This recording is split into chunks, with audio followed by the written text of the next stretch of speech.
Continental is a Dubai based broking firm. तो वहां पे किस रेगुलेटरी के अंदर में काम हो रहा है, ये कंपनी देखिए, रेगुलेटरी के साथ आप जुड़े नहीं हैं, लेकिन आप जिस कंपनी के साथ में जुड़े हैं क्या वो रेगुलेटरी में काम करती है, वहां की रेगुलेटरी क्या है। तो दुबई में देखो, आप जिस फाइनेंशियल सेक्टर में हो, फाइनेंशियल एंड इंश्योरेंस सेक्टर में हो, जैसे इंडिया के अंदर IRDAI है, इंश्योरेंस के लिए IRDAI है और इन्वेस्टमेंट के लिए सेबी है।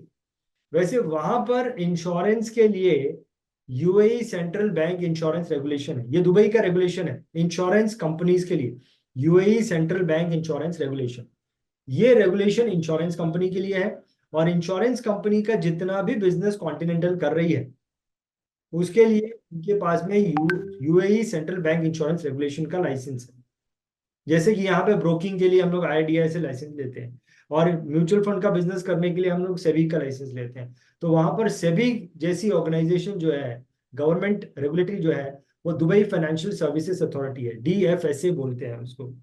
तो जितनी भी इन्वेस्टमेंट कंपनीज है वो DFS रेगुलेटरी के अंदर में काम करती है। इसका लाइसेंस कॉन्टिनेंटल के पास है। इसके अलावा देखो, कुछ कंपनीज ऐसी होती हैं, ध्यान से समझो, कुछ कंपनीज ऐसी होती हैं जिनको बाहर की कंपनी, मेरे देश में बाहर विदेश की कंपनीज आके काम करती हैं और उनको लाइसेंस मिलता है कि वो पूरे देश में कहीं पे भी अपने ऑफिसेज ओपन कर सकते हैं, जैसे हमारे इंडिया में काम होता है।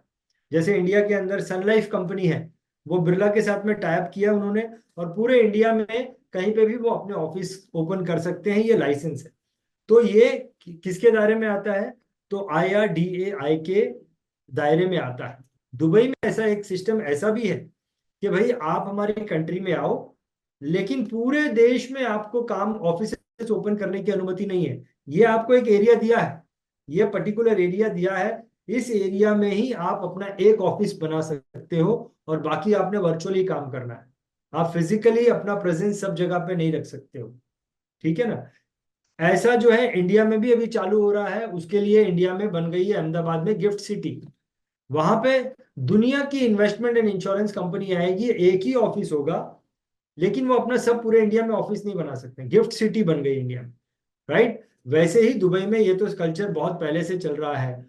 इसको बोलते हैं ऑफशोर बिजनेस, इसको बोलते हैं ऑफशोर बिजनेस, यानी कि वो इंडिया उनके कंट्री में एक बिल्डिंग दे दी है, इस बिल्डिंग में अपना ऑफिस रखो, बस वही एक ऑफिस होगा, और कहीं पे आप अपना ऑफिस नहीं बनाओ, बाकी सबको वर्चुअली हैंडल करो। तो ज्यादातर कंपनीज जो है दुबई में वो ऑफशोर कंपनी बन के आती है, और उसके लिए जो रेगुलेटरी बनी है वो है DIFC, Dubai international financial centre. और ये इसमें फिर ज्यादा कंपनीज आती हैं, अपने इंडिया में अभी ये चालू हो रही है।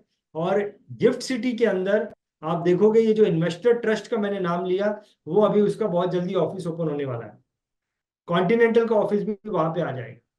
तो अभी ज्यादातर कंपनीज जो है वो इस मॉडल में आएंगी, भैया आजकल तो सब काम वर्चुअली होता है, हमको फिजिकली ऑफिस को ओपन करने की जरूरत नहीं। तो ये तीन चीजें रेगुलेटरी समझ में आ गई आपको।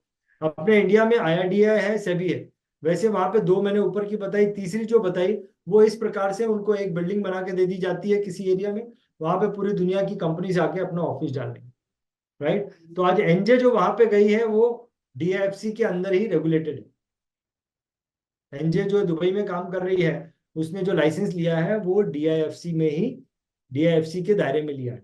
BITV के इस वीडियो को अंत तक देखने के लिए आपका बहुत बहुत धन्यवाद। अगर आपको ऐसा लगता है कि BITV financial and insurance advisor community के लिए अच्छा काम कर रहा है, नेक काम कर रहा है, तो मेरी आपसे रिक्वेस्ट है कि BITV financial and insurance advisor community के साथ जुड़ने के लिए आप इस चैनल को जरूर सब्सक्राइब करें। बहुत बहुत धन्यवाद।